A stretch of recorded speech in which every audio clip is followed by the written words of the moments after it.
आइए आज सुनते हैं मुंशी प्रेमचंद जी की कहानी कफन। झोंपड़े के द्वार पर बाप और बेटा दोनों एक बुझे हुए अलाव के सामने चुपचाप बैठे हुए हैं और अंदर बेटे की जवान बीबी बुधिया प्रसव वेदना में पछाड़ खा रही थी। रह रहकर उसके मुंह से ऐसी दिल हिला देने वाली आवाज़ निकलती थी कि दोनों कलेजा थाम लेते थे। जाड़ों की रात थी। प्रकृति सन्नाटे में डूबी हुई, सारा गांव अंधकार में लय हो गया था। गीसू ने कहा, मालूम होता है बचेगी नहीं, सारा दिन दौड़ते हो गया, जा देख तो आ। गीसू ने माधव चिढ़कर बोला, मरना ही है तो जल्दी मर क्यों नहीं जाती, देख कर क्या करूं। तू बड़ा बेदर्द है बे, साल भर जिसके साथ सुख चैन से रहा उसी के साथ इतनी बेवफाई। तो मुझसे तो उसका तड़पना और हाथ पांव पटकना नहीं देखा जाता। चमारों का कुनवा था और सारे गांव में बदनाम। घीसू एक दिन काम करता तो 3 दिन आराम करता। माधव इतना कामचोर था कि आध घंटे काम करता तो घंटे भर चिलम पीता, इसलिए उन्हें कहीं मजदूरी नहीं मिलती थी।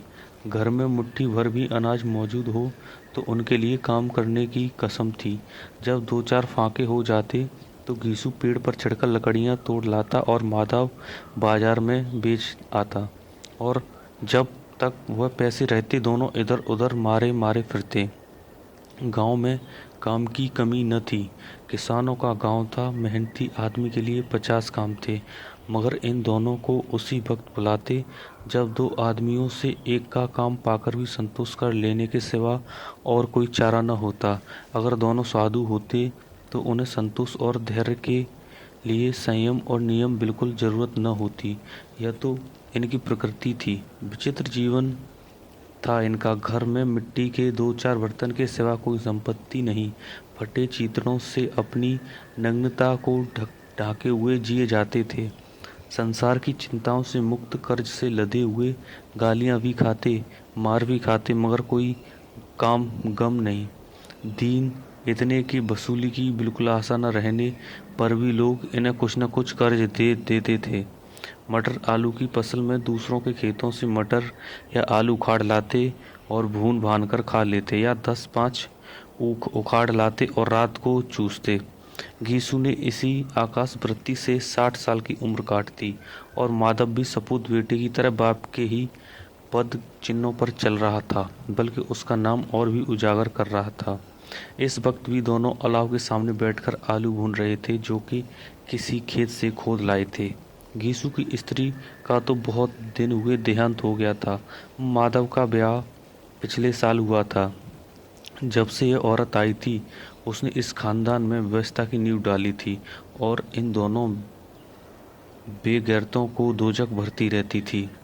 जब से वह आई यह दोनों और भी आराम तलब हो गए थे, बल्कि कुछ अकड़ने भी लगे थे।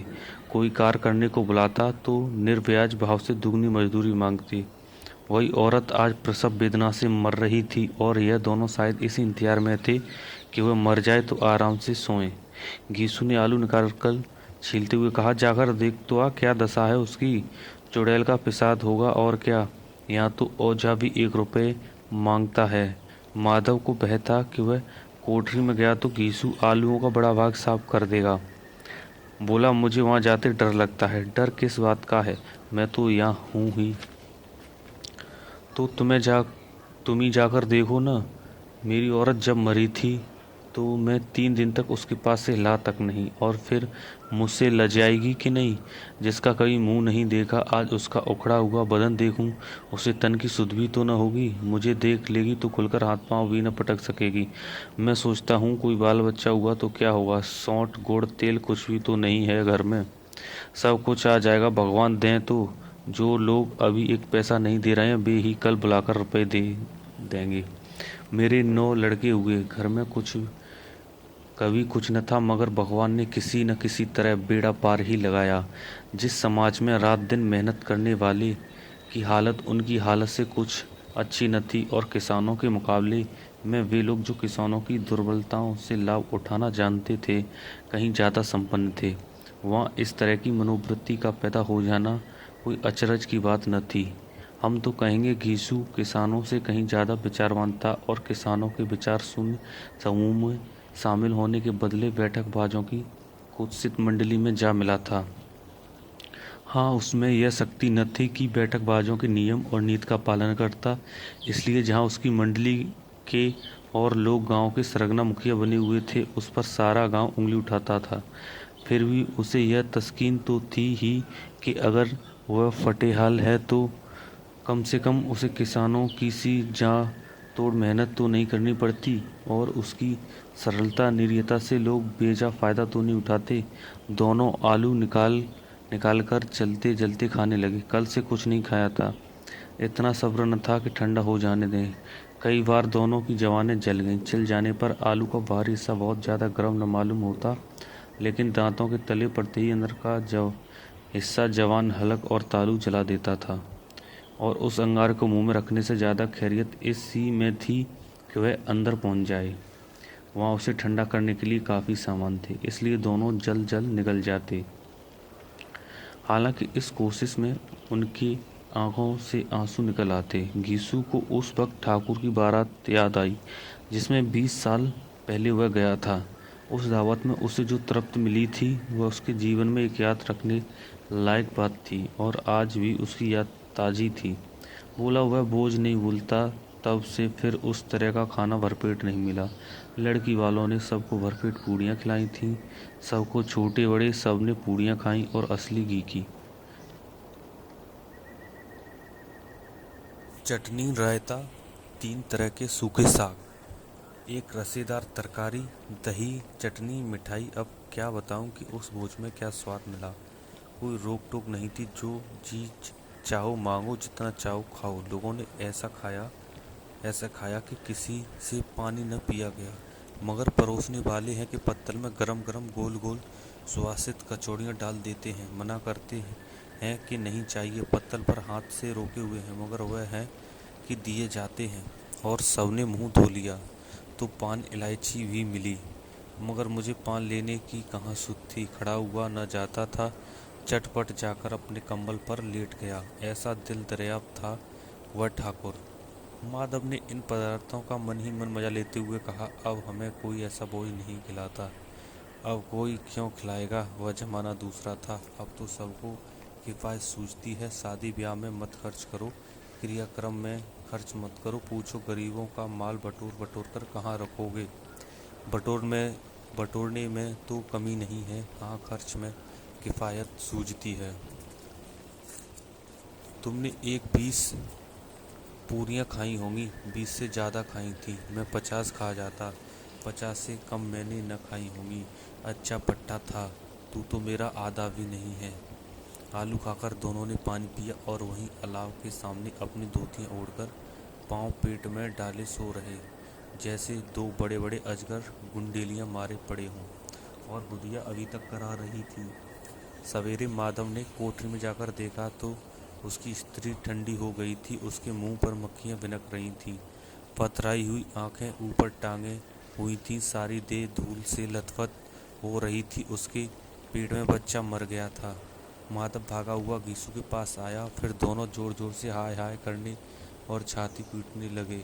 पड़ोस वालों ने यह रोना धोना सुना तो दौड़े हुए आए और पुरानी मर्यादा के अनुसार इन अभागों को समझाने लगे, मगर ज़्यादा रोने पीटने का अवसर न था। कफन की और लकड़ी की फिक्र करनी थी। घर में तो पैसा इस तरह गायब था जैसे चील के घोंसले में मांस। बाप बेटे रोते हुए गांव के जमींदार के पास गए। वहाँ इन दोनों की सूरत से नफरत करते थे। कई बार इन्हें अपने हाथों से पीट चुके थे। चोरी करने के लिए, वादे पर काम पर न आने के लिए। पूछा, क्या है बे घिसुआ, रोता क्यों है? अब तो तू कहीं दिखलाई भी नहीं देता। मालूम होता है इस गांव में रहना नहीं चाहता। घीसू ने जमीन पर सिर रखकर आंखों में आंसू भरे हुए कहा, सरकार, बड़ी विपत्ति में हूँ। माधव की घरवाली रात को गुजर गई। रात भर तड़पती रही सरकार। हम दोनों उसके सिराने बैठे रहे। दवा दारू जो कुछ हो सका सब कुछ किया, मुदा वह हमें दगा दे गई। अब कोई एक रोटी देने वाला भी न रहा। मालिक तबाह हो गए, घर उजड़ गया। आपका गुलाम हूँ। अब आपके सिवा कौन उसकी मिट्टी पार लगाएगा? हमारे हाथ में तो जो कुछ था वह सब तो दवा दारू में उठ गया। सरकार ही की दया होगी तो उसकी मिट्टी उठेगी। आपके सिवा किसके द्वार पर जाऊं? जमींदार साहब दयालु थे, मगर घीसू पर दया करना काले कंबल पर रंग चढ़ाना था। जी मैं तो आया, कह दें चल दूर हो यहाँ से, यूँ तो बुलाने से भी नहीं आता। आज जब गरज पड़ी तो आकर खुशामद कर रहा है। हरामखोर कहीं का बदमाश। लेकिन यह क्रोध या दंड का अवसर नहीं था। जी में कुड़ते हुए 2 रुपए निकालकर फेंक दिए, मगर सांत्वना का एक शब्द भी मुंह से न निकला। उसकी तरफ ताका तक नहीं, जैसे सिर का बोझ उतारा हो। जब जमींदार साहब ने 2 रुपए दिए तो गांव के बनिए महाजनों को इनकार का साहस कैसे होता। गीसू जमींदार के नाम का डंडोरा पीटना जानता था। किसी ने 2 आने दिए, किसी ने 4 आने। 1 घंटे में गीसू के पास 5 रुपए की अच्छी रकम जमा हो गई। कहीं से अनाज मिल गया, कहीं से लकड़ी, और दोपहर को गीसू और माधव बाजार से कफन लाने चले। इधर लोग बांस काटने लगे। गांव के निर्मल दिल स्त्रियां आकर लाश देखती थीं और बेकसी पर 2 बूंद आंसू गिराकर चली जाती थीं। बाजार में पहुंचकर गीसू बोला, लकड़ी तो उसे जलाने भर को मिल गई है, क्यों माधव? माधव बोला, हाँ लकड़ी तो बहुत है, अब कफन चाहिए। तो चलो कोई हल्का सा कफन ले लें। हाँ और क्या, लाश उठते उठते रात हो जाएगी। रात को कफन कौन देखता है? कैसा बुरा रिवाज है कि जिसे जीते जी तन ढकने को चीतड़ा भी न मिले, उसे मरने पर नया कफन चाहिए। कफन लाश के साथ जल ही तो जाता है, और क्या रखा रहता है। यही 5 रुपए पहले मिलते तो कुछ दवा दारू कर लेते। दोनों एक दूसरे के मन की बात ताड़ रहे थे। बाजार में इधर उधर घूमते रहे। कभी इस बजाज की दुकान पर गए, कभी उस दुकान पर। तरह तरह के कपड़े, रेशमी और सूती देखे, मगर कुछ जचा नहीं। यहाँ तक कि शाम हो गई, तब दोनों ने जाने किस देवी प्रेरणा से एक मधुशाला के सामने जा पहुंचे और जैसे किसी पूर्व निश्चित व्यवस्था से अंदर चले गए। वहाँ जरा देर तक दोनों असमंजस में खड़े रहे। फिर गीसू ने गद्दी के सामने जाकर कहा, साहू जी 1 बोतल हमें भी देना। उसके बाद कुछ चिकौना आया, तली हुई मछली आई, और दोनों बरामदे में बैठकर शांतिपूर्वक पीने लगे। कई कुंजियां ताबड़तोड़ पीने के बाद दोनों सुरूर में आ गए। गीसू बोला, कफन लगाने से क्या मिलता, आखिर जल ही तो जाता, कुछ बहू के साथ तो न जाता। माधव आसमान की तरफ देखकर बोला, मानो देवताओं को अपनी निष्पापता का साक्षी बना रहा हो। दुनिया का दस्तूर है, नहीं लोग भावनों को हजारों रुपए क्यों दे देते हैं। कौन देखता है परलोक में मिलता है या नहीं। बड़े आदमियों के पास धन है, फूंकें, हमारे पास फूंकने को क्या है। लेकिन लोगों को जवाब क्या दोगे? लोग पूछेंगे नहीं कफन कहाँ है। कीसू हंसा, अबे कह देंगे कि रुपए कमर से खिसक गए, बहुत ढूंढा मिले नहीं। लोगों को विश्वास न आएगा, लेकिन फिर वही रुपए देंगे। माधव भी हंसा इस अनपेक्षित सौभाग्य पर। बोला, बड़ी अच्छी थी बेचारी, मरी तो खूब खिला पिलाकर, आधी बोतल से ज़्यादा उड़ गई। घीसू ने 2 सेर पूड़ियाँ मंगाई, चटनी, अचार, कलेजियाँ। शराब खाने के सामने ही दुकान थी। माधव लपक कर 2 पत्तलों में सारे सामान ले आया। पूरा 1.5 रुपया खर्च हो गया, सिर्फ थोड़े से पैसे बच रहे।